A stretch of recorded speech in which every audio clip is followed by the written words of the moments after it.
Welcome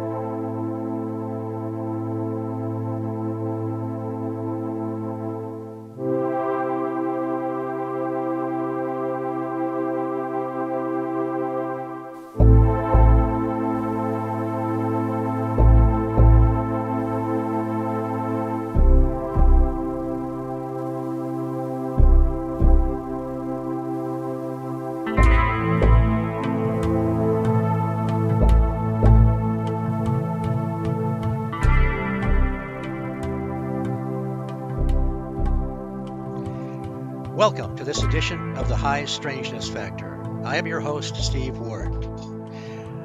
On the High Strangeness Factor, we delve into all aspects of the paranormal and the unexplained. We leave no stone unturned. That sounded pretty cheesy, didn't it? Okay, this is going to be a great show because this is going to be part two.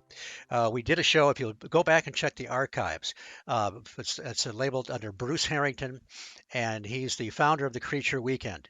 And so we started covering all the things that are going to be going on there, and so we want you to check that out. But let me introduce Bruce right now. We'll get him on.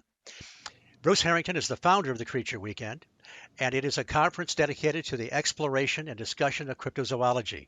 It's held every year in Cambridge, Ohio.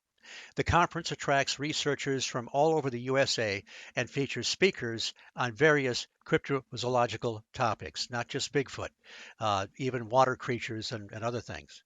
Whether you are an experienced researcher, armchair enthusiast, or someone who would like to learn about the exciting field of cryptozoology, Creature Weekend offers something for everyone in a friendly and fun environment.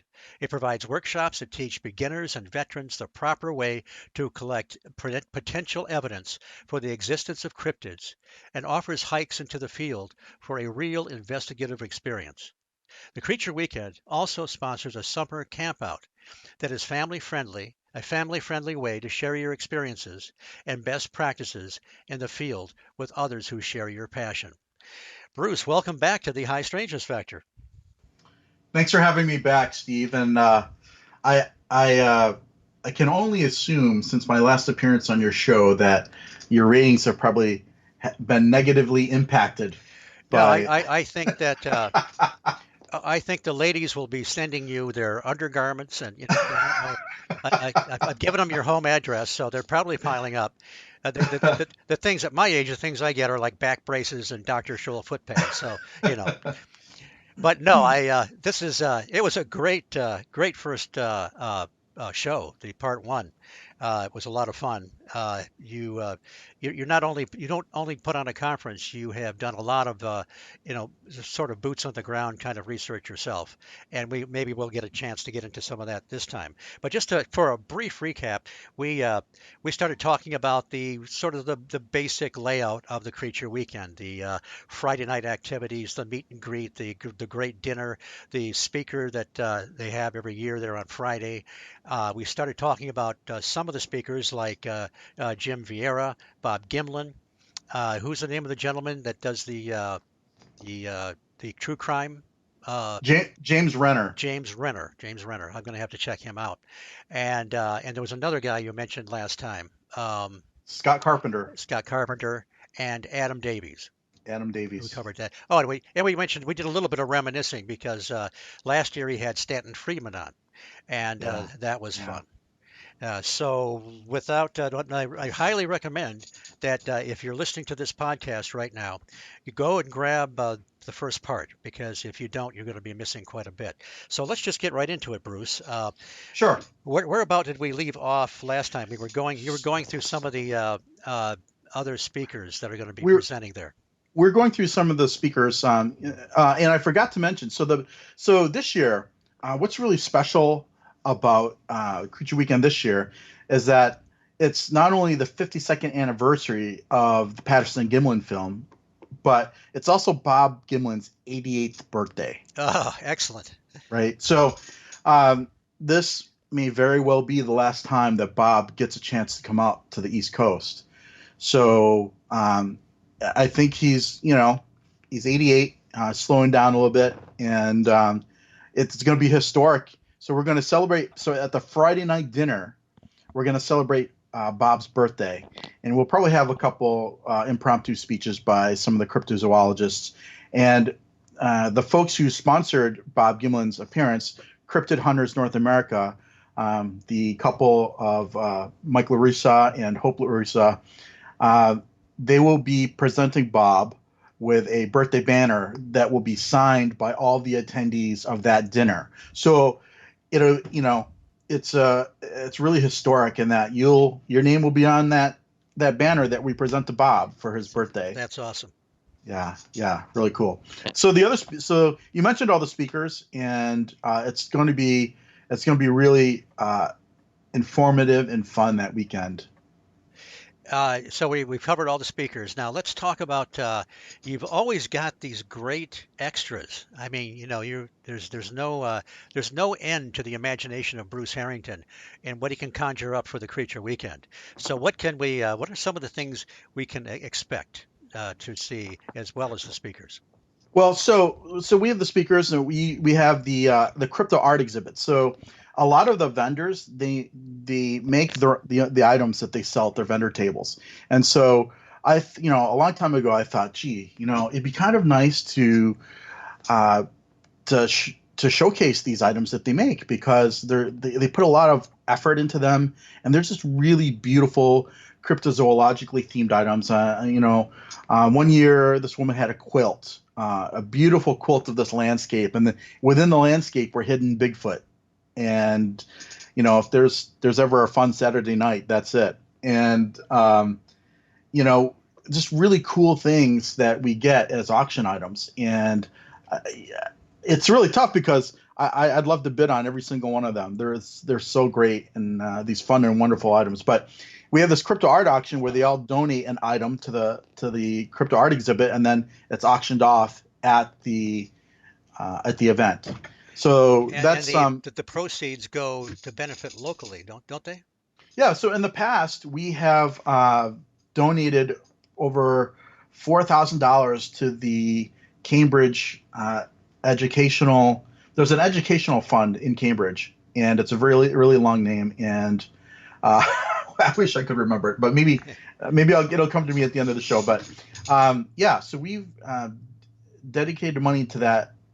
We've donated money to that fund that's dedicated to providing scholarships for students within the county itself. So, unlike other like Dollars for Scholars where you're donating money, but it could go anywhere, this scholarship fund is specifically for the folks there in Guernsey County. So we're really happy to be able to contribute to that scholarship fund. Well, that's great. Yeah. Now, what about activities? I remember past years you had, we have walks at night. You one year you had was it Billy? Billy dressed up like a Bigfoot. That was the Mountain Monsters year. Right. So,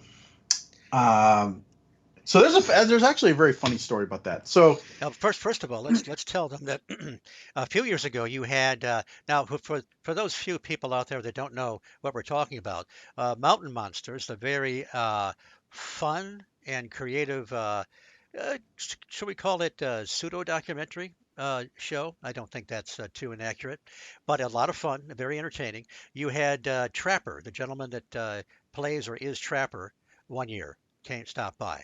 And he's in costume or uniform or his natural form of dress. Great guy. And then the next year you had all the rest of the characters from the Mountain Monsters show, with the exception of Buck.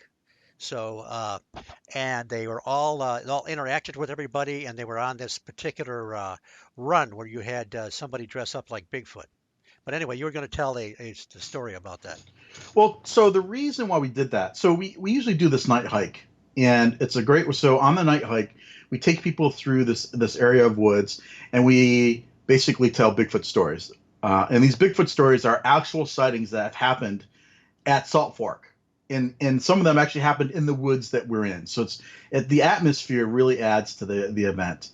And so we bring folks into the woods, and it's pitch black, dark. The only thing we have is the lantern. So the person at the head of the group has a lantern. We follow the trail, and then we stop at different ways, in different areas along the trail to tell these stories.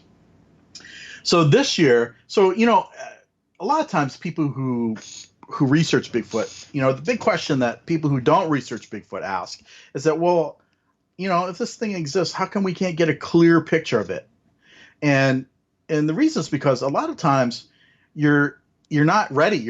You're surprised by the event, and sometimes you're just so awestruck at the event as it unfolds, you forget to whip out your camera, or if you do, it takes time to push the button and then focus, and then by then it's gone. A lot of the eyewitnesses I've actually interviewed, said that the actual encounter lasted only seconds. They see it and it's gone. One person I interviewed said that they're driving along this road. It was actually a highway, and they said that they saw this creature walk in front of their car, but it walked across the highway in 3 steps. It took 3 steps and was gone. Now that's pretty amazing if you think about the length of the stride it would take to do that.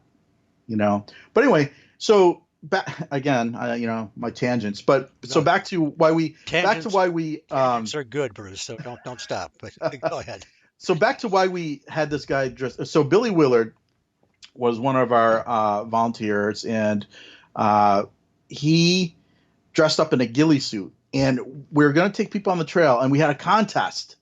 So the contest was this: people knew in advance that someone was going to walk in front of walk in front of them on the trail at night, and the person who had the clearest photograph of the person in the ghillie suit, would win a prize. And so we wanted to prove basically how hard it is when you know that someone's going to walk out in front of you, how hard it is to get a clear picture, especially at night. And so we did this. We had this little contest, and we had that night. It was one of the best night hikes we've ever had. We had over 125 people on that night hike. Wow, that's unusual. Yeah, that is unusual because usually we get like half that. We had like 60 people, but that was the year that the mountain monsters were there, and they were on the hike, so a lot of people came out. And so we're going along this trail, and I'm at the head of the trail, and we have volunteers at the back of the trail just to make sure that we keep the group together. And so I stop at this area, and I look back and waiting for the group to catch up, and all of a sudden I hear a commotion. There's flashes going off, it's pitch black, right? So flashes going off, and I'm like, and people are like, look, there it is, and there's just a lot of this discussion and drama. And so I walk back to see what was going on, and this woman, says, I saw it, right? And I said, well, all right, well, let me see the picture. So she hands me her phone, and now, mind you, so when we're on this hike, we ask people to stay with the group, not to wander off into the woods by themselves. Obviously, it's dangerous at night, and we asked them to stay with the group on the trail. So I look at this woman's phone, and she got a picture of one of the mountain monsters guys relieving himself in the woods. I know which guy you're talking about as Right. well. Well, that was a nice way to capture an event in the wild. That's for sure. It was, yeah. So I said to her, I said, no, that's not what we were after for this contest. But it was kind of funny, though. Well, it was one of these educational things. I mean, I know you had a lot of other things. I think you had somebody off doing wood knocks and maybe doing a scream in the woods, and you were just testing to see how alert people could be to actually capture something that was really Right. going on. And Right. there was one guy that was that really got everything, did everything, and he won whatever the prize was. He won hands down. But Well, yeah, it was so very part very of the difficult to do. part of the contest, Steve. So not only were people supposed to take a picture of the person in the ghillie suit, but there's a questionnaire that they had to answer it, right? So the picture was one aspect of the contest, but then when you came back, we had a bunch of questions that you had to answer. And for example, so you had to fill out an eyewitness report. So you had to describe how far away you were from the creature, how tall the creature was, and part of the contest was to prove, like, even among eyewitness reports, even people who were at the same event, that their descriptions vary, based on their perception, right? So, um, some people said, oh, the person they saw was like 6'5". Other people said it was like 5'11". I think Billy is like 6'1". Right, he was a big guy. Yeah, he's a big guy, and so and we did. You're right. We had wood knocks, we had to. They had to say, they had to count how many wood knocks did you hear that night. Now there was a little glitch that night because I think we only did three or four wood knocks, but somewhere in the woods, in the middle of the night, something wood knocked back. Ha. So we were like, okay, so that's not something we planned on. But to this day, it's a mystery who or what that was. It could have been another hiker in the woods, but the direction that wood knock was coming from wasn't like a camping area or anything. So that's why we were perplexed by it. So I mean, who knows? Who knows what that could have been? So yeah, they had to.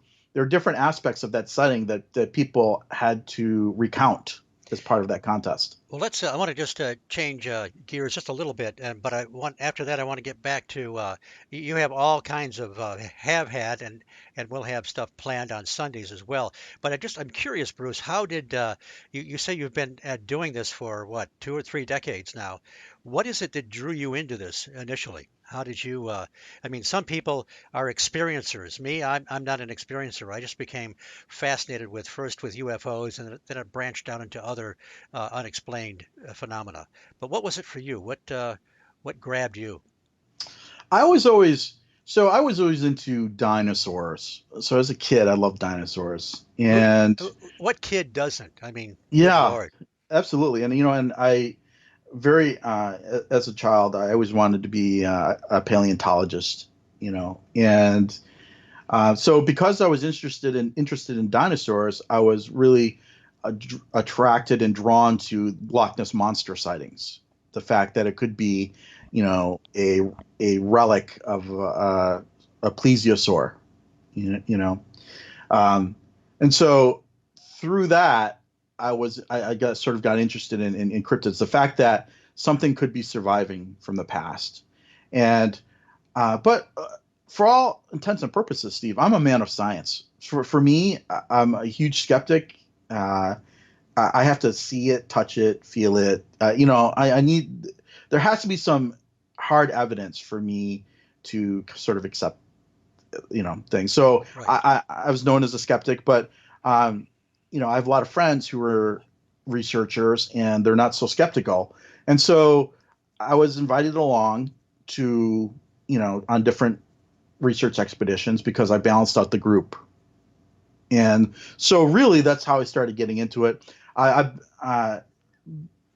started going off on my own sort of expeditions. I remember very very early on, I used to go up to Lake Champlain all the time. Like for a decade, I would go up to Lake Champlain and just look for the champ, the Champ, lake right. monster named Champ.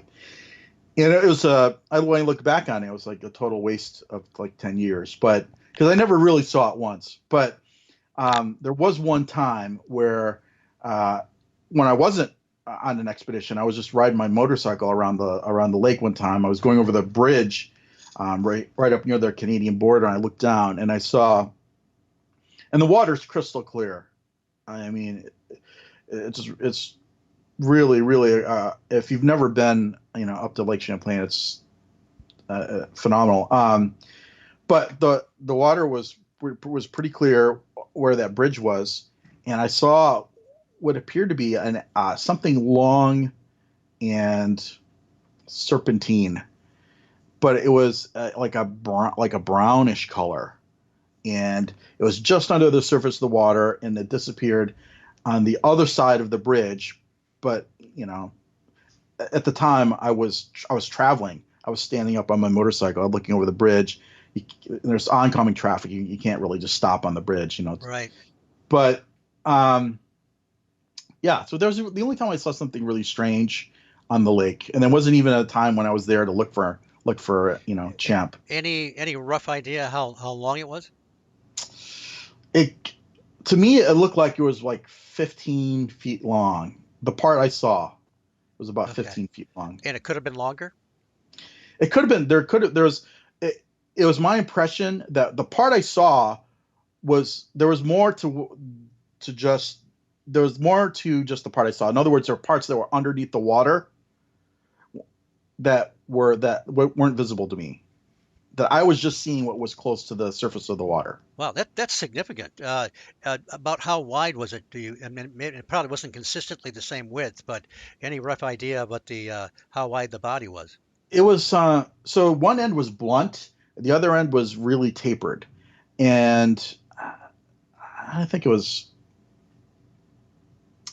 I don't know, maybe 3 to 5 feet wide Wow. at the widest part of it. But Well, now in this is Lake Champlain, right? this is Lake Champlain, yeah. Yeah. What else could account for that besides it? It almost seems like it has to be an unknown. Again, I'm only telling you what I glimpsed. It could have been a big, huge fish. I don't know. It was kind of weird to me, and I try to come up with some different explanations of what that could have been. I'm at a total loss Right. for what that was. But I'm not saying it was a lake monster. No, I'm I just saying it understand. was. I'm just saying it was very really strange, and a portion of Lake Champlain is across the border, so you can't really follow it up to the north end of the lake. But um, Well, that's yeah, pretty. Okay. So it was you really really bizarre. and what how many years ago was it that you had that sighting? I can't even remember. It was so long ago. Okay. It was A couple decades? no, not a couple decades, but maybe a decade ago. Okay. You know, uh, I used to. So when I was just in my 20s, I didn't really have like a ton of money, but I would you know drive or ride my motorcycle up to Lake Champlain just because it was just a nice ride, and I'd go around the lake, and back then there was the bridge that crossed over from New York to Vermont, and then subsequently after that, for whatever reason they shut the bridge down, and for many years, it was not you couldn't get across that way. Now it is my understanding that the bridge is back and has been for a number of years. So it's been kind of on my bucket list to check it out. Well, that's really interesting. Yeah. And let me do this. I want to remind everybody that you're listening to the High Strangeness Factor, and the High Strangeness Factor is copyrighted by the Paranormal UK Radio Network. And I want to take another little brief segue, and then we'll get back to the Creature Weekend. We have to talk a little bit about the Mothman Festival because you and I have hung out at the Mothman Festival. In fact, I had an incident where a lot of people that listen to the show know that I do the one of the tours in the during the Mothman Festival. By the way, it takes place every third weekend in September, commemorates the strange happenings that happened in the middle '60s in Point Pleasant, including this winged humanoid with red glowing eyes. Well, there's a sort of a Halloween hayride that takes place in on Saturday night. And I remember I give one of the tours, and I watched a bunch of people that I knew from Butler, the Butler Paranormal Weekend, and a lot of those guys were Bigfooters, and you were one of them. And you guys were lining up, and it happened to be for my ride. And I thought, oh boy, I'm going to have some fun now. So you were there, the Seaches were there, and I recognized a few people. And so what I did was, I don't know if you remember this or not, Bruce, but I started out by saying, rather than doing my usual talk, I said, as we started moving, I said, the only legitimate paranormal researchers are Mothman researchers, and the Bigfoot researchers are kind of backbencher wannabes trying to work their way up to the big league. Well, of course, a few of the people knew I was kidding. A couple other people, their jaws dropped a little bit, and you were up front doing some filming, and I was talking to you, and I said, "Hey, Bruce, that was pretty funny, huh?" Because I recognized about six people from Butler, and you're the guy that told me, Steve, the whole cart is full of Bigfoot researchers. So That's I right. insulted everybody on the ride. And of course, they took it very good naturedly because they all showed up the next year for more abuse. But That's anyway, right. uh, you you've had some good times at the Mothman Festival, another really great event. Had some wonderful times at the Mothman Festival. It's a great event, Steve. Are you going to be there this year? Do you think? Unfortunately, I have a scheduling conflict, so I won't be Oh, there this year. okay. But it is an event where I've been to many times in the past, and I've always had a good time, and it's great because you go there and then you see people um, that you haven't seen in a year, and it's really great to reconnect. Yes, and we've been out to the infamous dreaded TNT area Sure. together late at night, and a good time. I just wanted to do a little segue there. Uh, we can talk. We can go any direction you want, but I want to make sure we talk more about some of the things, some of the extras you've done on Sure. Sundays, and what you might have in store for Well, this year.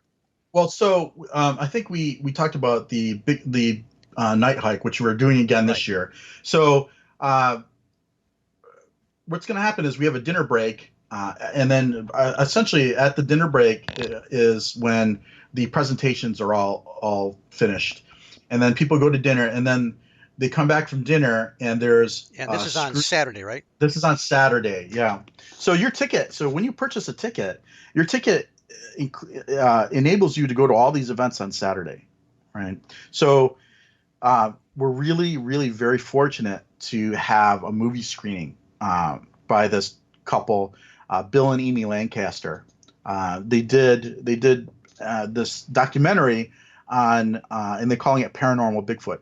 So essentially, for people who are not Bigfooters, there's a big controversy about whether Bigfoot is a flesh and blood creature or is paranormal. And part of that controversy comes from the fact that we don't really have any hard evidence right now. We have footprints, we have casts, we may have allegedly some hair samples, some photographs, blurry photographs. Of course, we have the Patterson Gimlin video, and so some people are saying, well, the reason why you don't have any evidence is because this creature's paranormal. I mean, so I am of the, it is my opinion that this is a flesh and blood creature if it does exist, and that that it is bound by laws of physics here on Earth. But there's some people who don't believe that. They have a different perspective. Your buddy Fred Saluga is one of them, and he and I have But now historical wait a arguments. minute, Bruce. Yeah. Our buddy Fred Saluga. we Fred and I have these historical arguments Right. about whether Bigfoot is flesh and blood or paranormal, and so then this will tell you how magnanimous I try to be Yeah, I know what and you're going and, to talk and about. fair. This is great. Go So ahead. so I've this movie is about paranormal Bigfoot, about people who have had Bigfoot encounters, but there've been some high strangeness aside from the fact that it's a Bigfoot, right? But there's been some high strangeness involved with their encounter. So and you know what, I would normally be totally dismissive of something like that, and I know that's very close-minded, but that's it's my opinion. um so but these guys, Bill and Amy did a phenomenal job. They interviewed these researchers, and they did a phenomenal job of objectively looking at, they interviewed Bob Gimlin, and even Bob Gimlin mentioned that there's some high strangeness. And Yes. I'm not being very vague about what's in the movie because obviously I don't want to give anything away. Well, Coming, that was part of my conversation that I had with him last year, and I was shocked that he was open to some of those possibilities Yeah, because of some of the things that he and others have experienced. right. I was too, and so they did really a great job, in this movie. And so we're gonna screen it at Creature Weekend after the dinner break, and the movie's like 90 minutes, and then we're gonna have a Q&A after that, and you'll be able to actually, um, have a discussion with the producers of the movie. And we did last year. We did something similar with Bill and Amy Lancaster, and the movie that they did last year was called Cultural Bigfoot, and it was a really fun time. We had cake, and it was a fun night. And then after that concludes this year, we're having our Bigfoot night hike and our bonfire. So the bonfire is always, we talked about the night hike, where so it'll be similar in that we're going to take people out into the woods and recount some Bigfoot um, occurrences that have happened at Salt Fork. But then the bonfire is really fun too, because it's a way for people to share their own stories. And what we found in the past is that people, we've talked about we talk about a lot of topics at the bonfire. It's not always Bigfoot. Sometimes it's paranormal. People have had some really strange paranormal encounters. Some people have had some very strange UFO encounters. People ask questions. And it's this really great dialogue that we have at the bonfire, and it goes late into the night. And then on Sunday this year, we're having a tour. We had the tour of Bigfoot sightings in the past, and then in lieu of that, we've had workshops on evidence collection. And last year we did a workshop on survival. So people go out in the woods, like, what do you need to pack for, your own safety. But I always want to switch it up. So this year we're bringing back the tour. So you'll be able to follow a tour guide, and he'll take you around the park and show you different areas where there have been Bigfoot sightings and talk about the sightings themselves. And then we're going to, after the tour, we have a barbecue lunch. And basically it's just, we're going to grill some burgers and hot dogs, and it's a cookout. And we're going to celebrate the 52nd anniversary of the Patterson-Gimlin film. And then, by then it's Sunday afternoon, and people are, on their way home, and hopefully thinking of coming back next year. Yeah, that sounds good. I think the first time I actually met you, it may not, I don't think it was at a Creature Weekend. I think it was at another event there some years ago. And you were having a kind of an informal cookout. In one of the little cul-de-sacs, you can drive to, and that was the first time I met you and some other people, and we just had some great conversations. It's just a great way to meet people. One thing I want to mention a little bit, I'm a little more in the camp of the Bigfoot having some paranormal overtones, although I don't think there's one answer to the mystery of Bigfoot. You look at the crazy sightings that Stan Gordon investigated in Pennsylvania in the mid 70s, but then you look at some of the very solid flesh and blood incidents. The one guy that's always been interesting to me is Ron Moorhead, who captured the Great Sierra Sounds and then eventually wrote a book called Quantum Bigfoot. And a lot of people will throw out the word interdimensional, and you really have to define that. Does that mean Bigfoot phases in and phases out? It becomes unsolid and ethereal or something like that? Or is it always flesh and blood but can somehow go elsewhere, step into another dimension of space or something? So we're speculating, and we're dealing with people's reports and the things they experience, but we have to be very careful, I think, and define our terms. And it's great. That's another thing I wanted to mention before I give it back to you, is that you have traditionally allowed people of all different, just taking the Bigfoot mystery, of all different backgrounds and beliefs to be at the Creature Weekend. You don't exclude a certain system of thought. I try not to, because of the fact that I don't know, Steve. I don't have all the answers. And I'm with you too. I don't either. And so, and I'm very vocal about what I agree and disagree with. So Ron Moorhead and he's a great friend of mine. I've had him speak at Creature Weekend twice, but I disagree with his quantum Bigfoot theories and his interdimensional Bigfoot theories, and um, we have some very lively discussion over that, and we always laugh, and I always bust his chops, but uh, you know, part of the problem I have with the interdimensional Bigfoot or the paranormal Bigfoot thing is that um, I hate answering. I hate presenting a mystery to answer another mystery.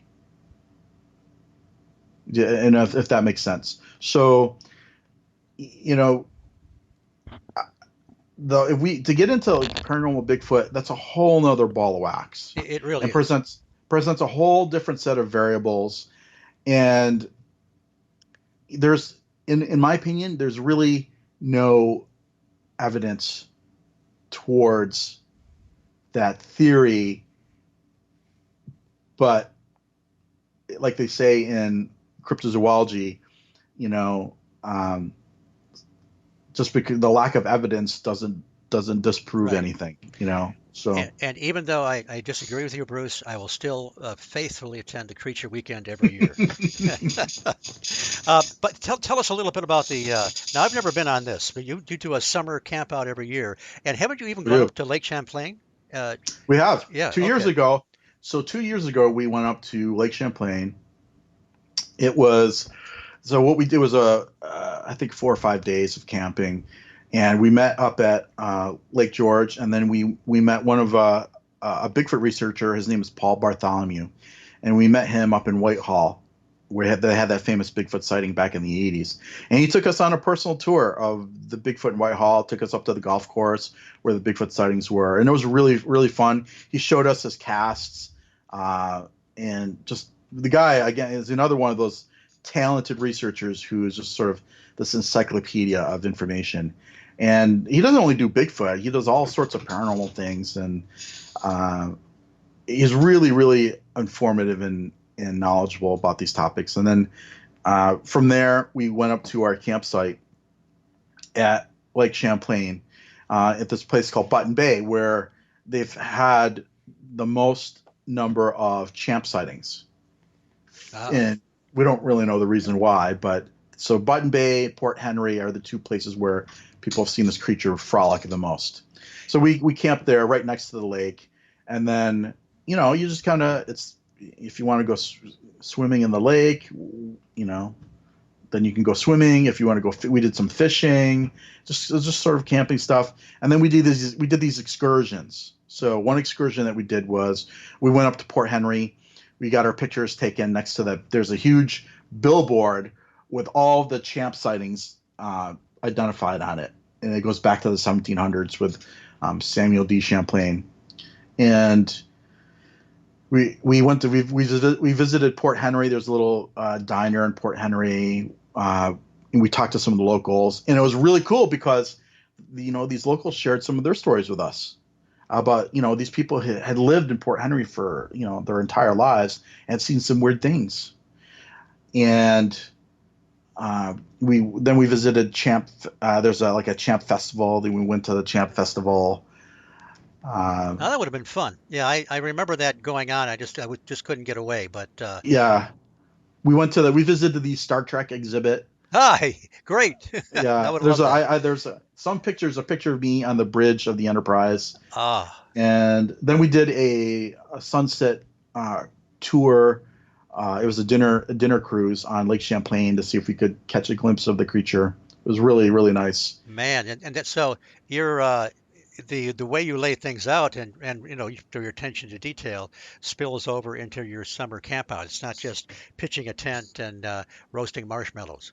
Yeah, it was a fun filled week, and we had this potluck dinner, and at the potluck dinner, we went all out. So we had steamed clams, we had lobster, we had steaks, we had barbecued ribs, chicken. Mm.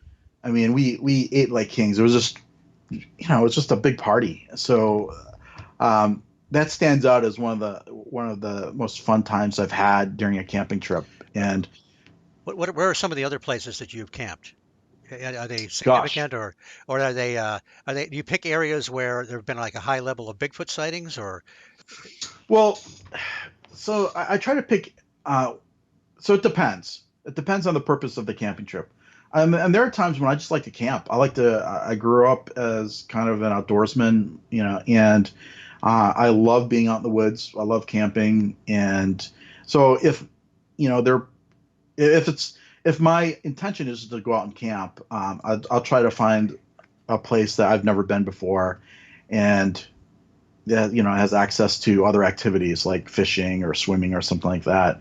Uh, but if it's cryptozoologically themed, my camping trip, then I'll try to pick an area that has some cryptozoological significance.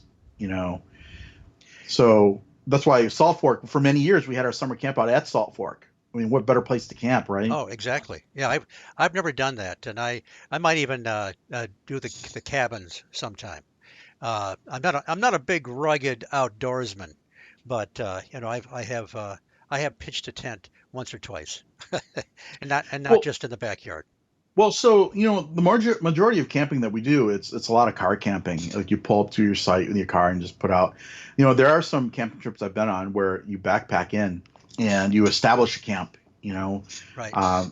We did a camping trip several years ago with me and a couple of other guys, and we went out to Allegheny National Forest, and of course, Allegheny National Forest, rich tradition of Bigfoot sightings there, and so we went out to an area where if you if you had a map and you drew a 15-mile radius within our campsite, there have been like eight to 10 Bigfoot sightings within that radius. Wow. So we had some high strangeness happen there too.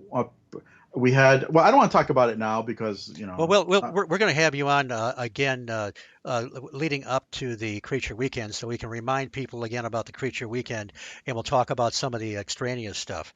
But what I do want to ask you about is the now defunct, now a memory, Sasquatch Watch Radio. Did I oh get that sure, right? Okay. yes, that's watch. Well, I listened to it several times, and it was a lot of fun. You did it was a podcast, and you broadcast live because I think you took phone calls. We did, yeah, it was on Blog Talk Radio with my co-host Billy Willard, and we that was a fun time, and and we did that for a couple of years, and we had some great guests on the show, and of course, I don't hold back, and I'm sure that I created some memorable experiences for my guests. I remember one of your debates, arguments, discussions on the very aspect of flesh and blood versus paranormal, and that was quite memorable. Yeah, especially the ones when Fred Saluga and I would start to go back and forth, and I even I was at Mothman and I attended one of Fred Saluga's presentations, and Yes. he loves. I hate being in the audience because he loves to call me out in front of everyone. So I'll be sitting there, I'll be minding my own business, I'll be respectful, and then Fred Sugo out of the corner, like just out of nowhere, he'll say, "Yeah, see that guy there, security, take him out of here. He's a troublemaker." you know, um, but no, Fred's a great guy, He and is a great guy. we disagree on things, but he's always look. I've busted his chops so many times, and I always go say to him, "Hey, let me know if I cross the line," and he's always good with it. Yeah, I don't think you can cross the line with Fred, and he'll just give it back to you anyway. That's true. But wasn't there as I recall, there was an incident. Two friends of ours were. This goes back to the Mothman Festival, and I forget what they were wearing, but some other people saw them and were convinced they were devil worshippers. I can't remember the specifics, but Yeah, yeah, you know the guys I'm talking about. I do. And Yeah. and I can't. I wish I could remember. They were wearing certain T-shirts or whatever. So Well, these people were convinced that they were doing some kind of demonic ceremony in one of these concrete igloos in the TNT area where they used to store munitions for the war. so there's a funny story about that. Do you want me to tell it? Oh, absolutely. All right. So we're at Mothman, and part of our tradition is that we visit those silos, those igloos, and they're in a very creepy part of Yes, and the TNT area the is TNT area. it's creepy in the daytime. You get there in the nighttime. It's long abandoned. It was a facility for making explosives for World War II back in the 40s, and even back when the Mothman was seen in the 60s, it was all overgrown. And now it's the McClintic Wildlife Area, and it's a perfect setting for a horror movie, a slasher movie, or anything like that. But go ahead.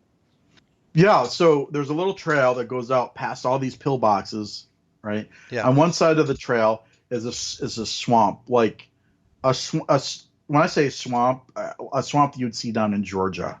There's I know it's like West Virginia, but you're almost sure it's filled with alligators. It's that you know creepy. And on the other side of the trail are the abandoned silos. So you'd go into the silos, just to check around, and what you're really checking for is, so some people have heard disembodied voices in these silos. So if you're lucky enough to catch some paranormal activity, that's sort of a great thing to come away with there at the Mothman Festival.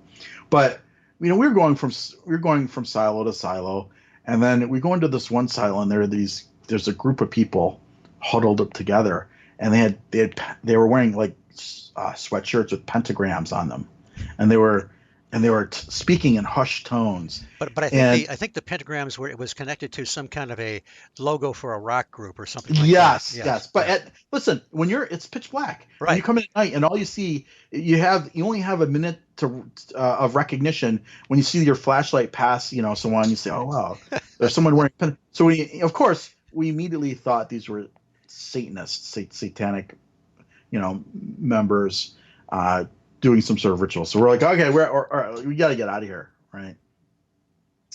So we're on the radio show. We talk about our experiences, and then one of the guys called in and said, "That was me.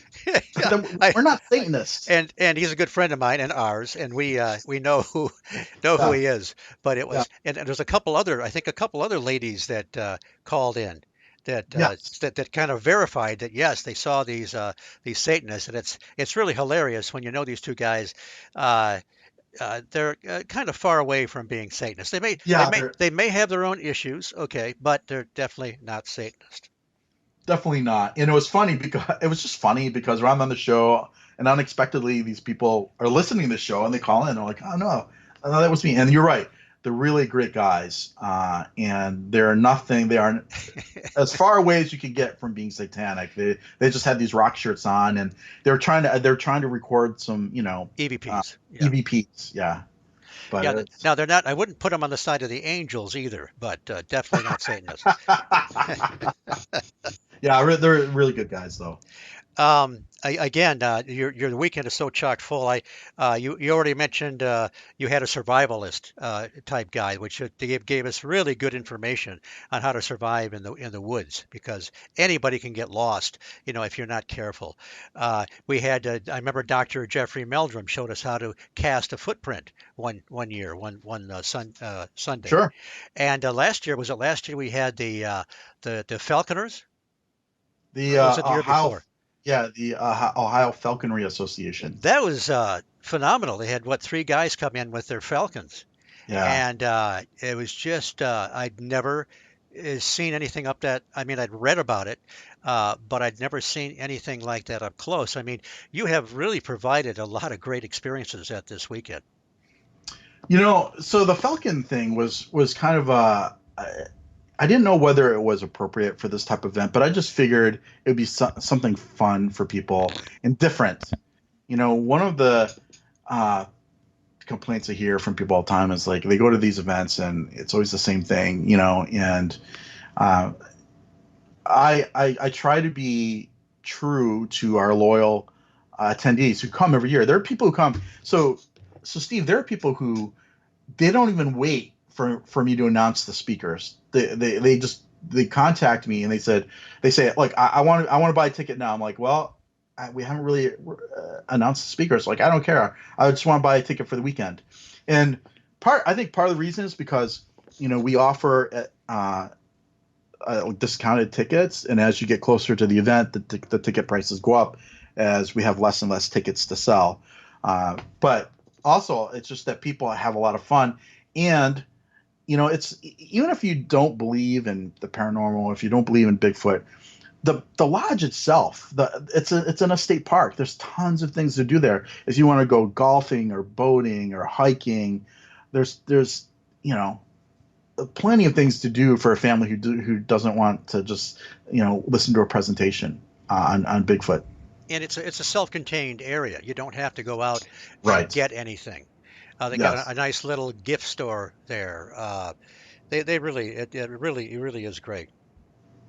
It really is. So and it's a fun area, and we have people who just they come back year after year because they want to reconnect with their friends, and it's a fun camp out.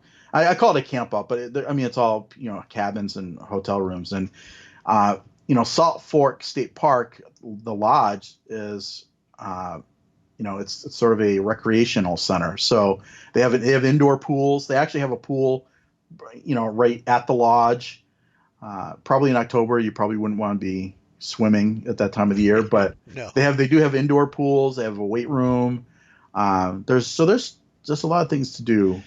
And occasionally, you will get I've never seen a weekend all rained out, but occasionally you'll have bursts of rain, and no worries because you've got plenty to do inside if that's what happens. Well, so here's where you have to be flexible, and I think for the most part, people understand that when you organize these things, you're a slave to the weather. So last year we would have wanted to have the Bigfoot hike, but it just rain, it just torrential downpours and rain uh, were happening that night, and we decided for the safety of the attendees that we would just have something indoors. So what we did instead was after the Q&A by Bill and Amy Lancaster, uh, we stayed in the same room and shared Bigfoot stories and encounters, and that was really cool because something we didn't realize was going to happen was that people had their own Bigfoot encounters and stories that they shared. So not only did we share, the actual Bigfoot encounters that have been reported at Salt Fork, but then we got to hear people's own unreported Bigfoot encounters. So that was kind of cool.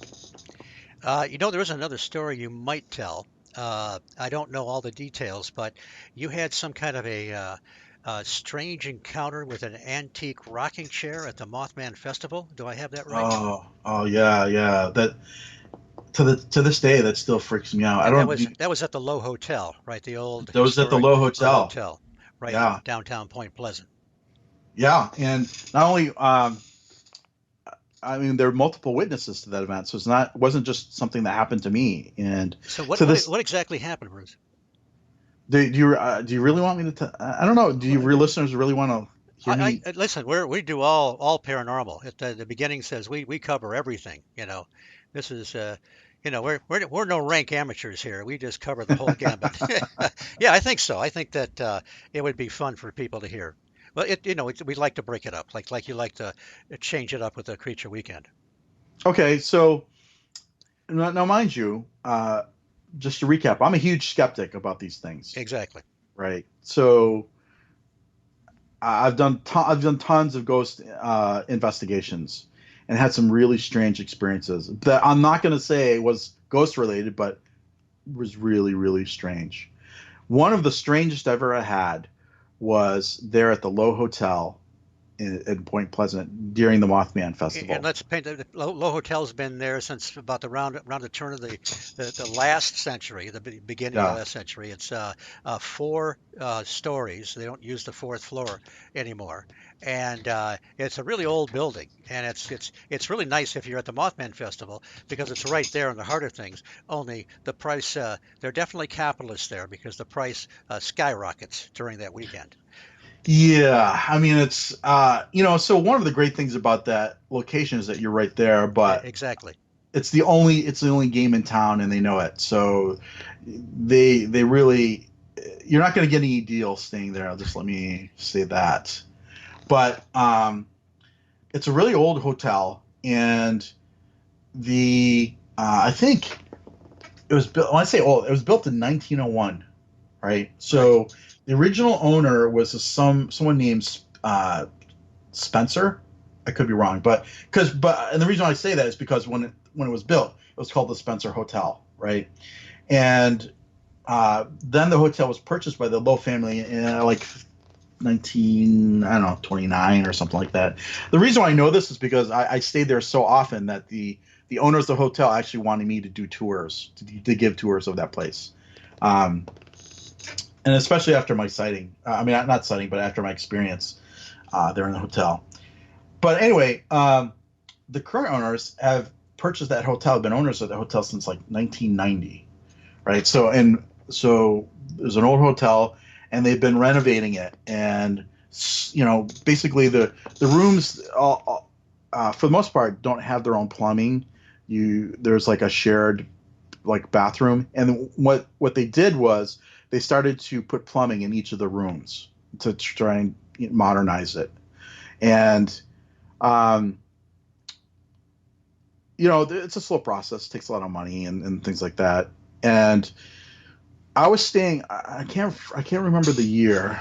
It's a while back. It was yeah, a number of years ago. But I usually come in on a Friday. The Mothman Festival's on Saturday, so I usually come in on Friday because it's a 15-hour drive. I live in Boston. It's a 15-hour drive. It's also a long drive, and I usually settle in, and I have dinner. Usually some sort of red meat like steak or something like that, or prime rib. And I remember there's like this restaurant called the Iron Gate restaurant. And they used to have a great prime rib meal there. So I go there, have a nice meal, and I was there this one particular year, and I have two friends, Terry. I'll just call them Terry and Treba. I don't know if they want me to mention their last names, but it's a couple. They're they're older than me, and I've been out on several activities with them, and she had a bad knee, and so she doesn't get around really really well, and so that sort of limits the sort of activities that we can do.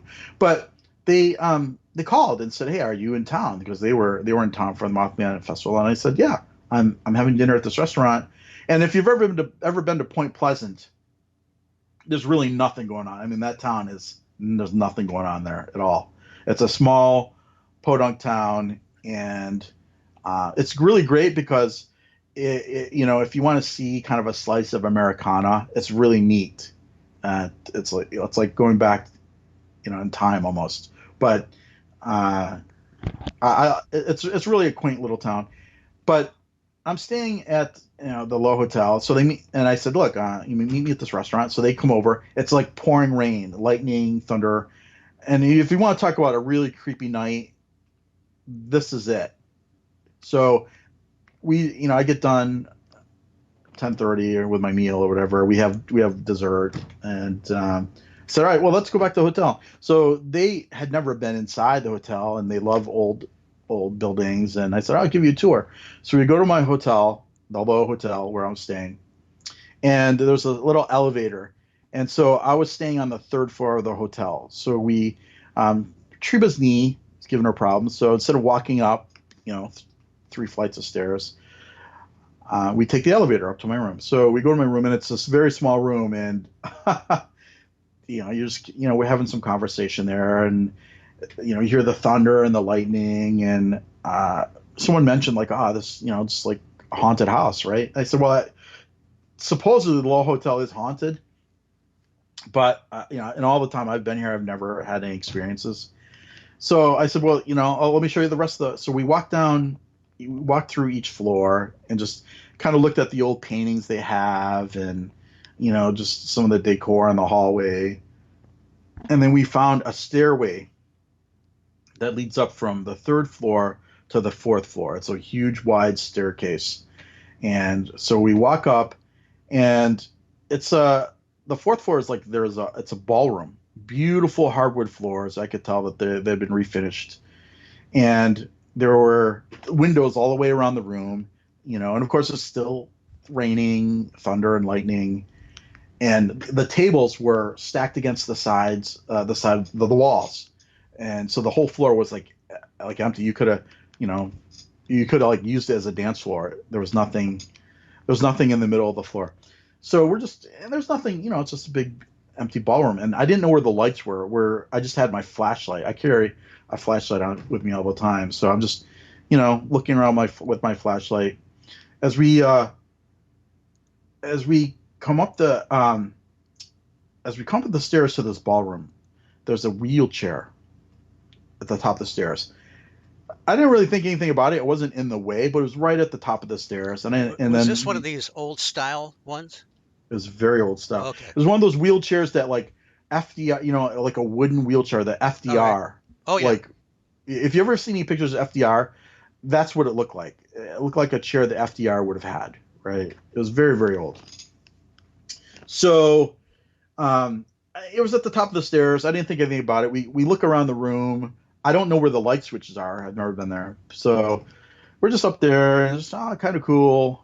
Tables stacked against the walls, chairs stacked up. And we go back downstairs, and then there's this wheelchair there. And I remember thinking, like, who would put a wheelchair at the top of the stairs? That's kind of dangerous. And I didn't think anything about it. And so my natural instinct was like, that was cool. It was a wooden wheelchair. It was very old. And I was like, I'll try it out. I'll sit in it. But then I don't know what it was, Steve. I just stopped. And I thought, well, it's really old. Maybe I don't want to break it, so I'll leave it be. Right. So we all saw it. Terry, Treba, and myself, we were like, this old wheelchair there. And I wish I had taken a picture of it. I wish I had just taken a photograph of it. So that was it. We go downstairs. I go back to my room. It's late. It's like 1 o'clock or something like that. It's raining out. They go back to their hotel. They're staying across the river. So the next day, the owners of the hotel, they have a tour of the hotel. And the tour, and for the people who are staying at the hotel, the tour is free. So of course, I'll go on the tour. And Terry and Chuba came back to the hotel, and so Steve, I noticed that we're running low on time here. We're almost up at the hour. So okay. We're good. Go ahead and relax. Finish your story, and then we'll close it out. No problem. Oh, okay. So I just didn't want to, want you to go over your time. We're good. Okay. Are you sure? Because I can. I'm positive. It's my show. Damn it. Okay. Okay. All right. We're good. Seriously. No, I'm having a great time on your show. Well, I'm glad you are. Well, we'll definitely do. We'll make you a semi-regular guest. How's that? It doesn't pay extra though. Oh, okay. Well, I'm making a sacrifice too, because I could be, instead of doing the show, I could be watching like Gilligan's Island on Nickelodeon or something. You could be binge watching DVDs or something, right? Sure. Yeah. So all right. So back to my story. All right. So they go home. So we do this tour, right?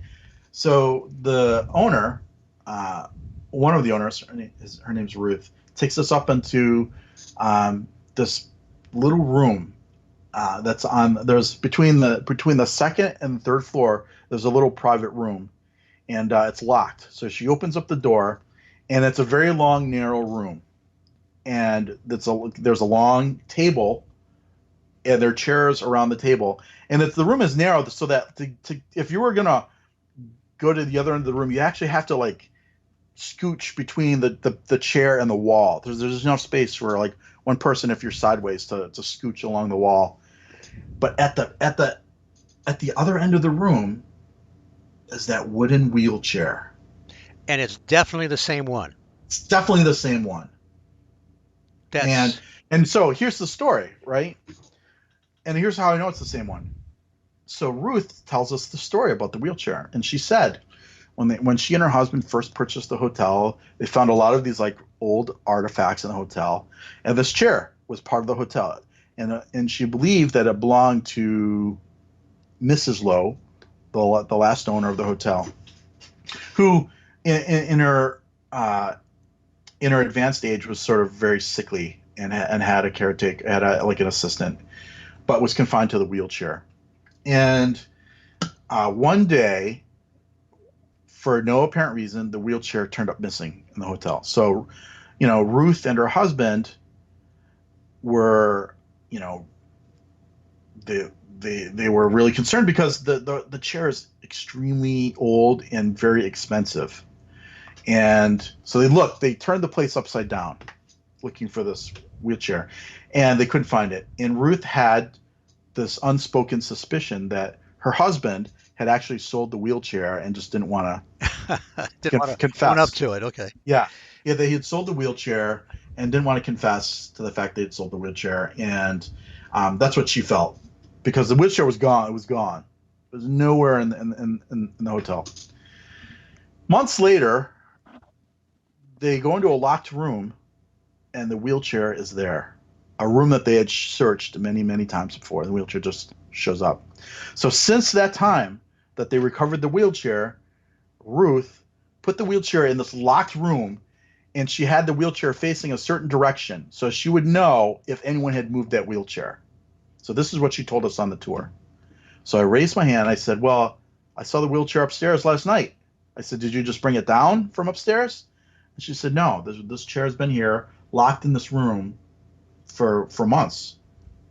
The last, it hasn't moved from this room. I said, well, I looked at, so Terry and Triba, who were with me on the tour, I looked at them and we said, no, we all saw this chair upstairs. Is there, was there another chair? And she said, no, this is the only chair that came with the hotel.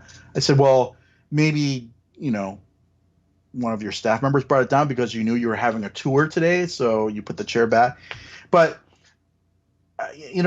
so Ruth said, no, the chair's been there. And she said, it hasn't moved because I face it a certain way and I know when it's been moved. So I said, all right. So I thought, all right, well, this is really strange. So I didn't, it's a tour. And the other thing is that assuming this is really something unexplainable, you're the guy that encountered it. The skeptic is the one that encountered it. So I'm still skeptical after this, right? So there's a tour to go on. So we have other parts of the building to cover and everything. So after the tour, I talked to her husband and I talked to her daughter who also work at the hotel. And I went to her husband and said, hey, did you move that chair from upstairs to downstairs? It was upstairs on the fourth floor last night. He said, no, it's the chair's in this room, and that's where it's been. And then I asked his daughter, who works there, and she basically said the same thing. She said, no one touches that chair. And it is a complete mystery to me because they were the only people who worked at the hotel that night and that day. So it's a complete mystery to me how it is that the three of us saw this chair up on the fourth floor. And of course, immediately after the tour, I went up to the fourth floor and the chair was not there. Right. Right. It was gone. It was gone. What was you talked about this weird feeling you had when you thought about sitting in it? It was a weird feeling that said, don't do it. It was one of those things where, and I thought at the time, I actually went to reach for the chair and there was just this feeling like, don't do it.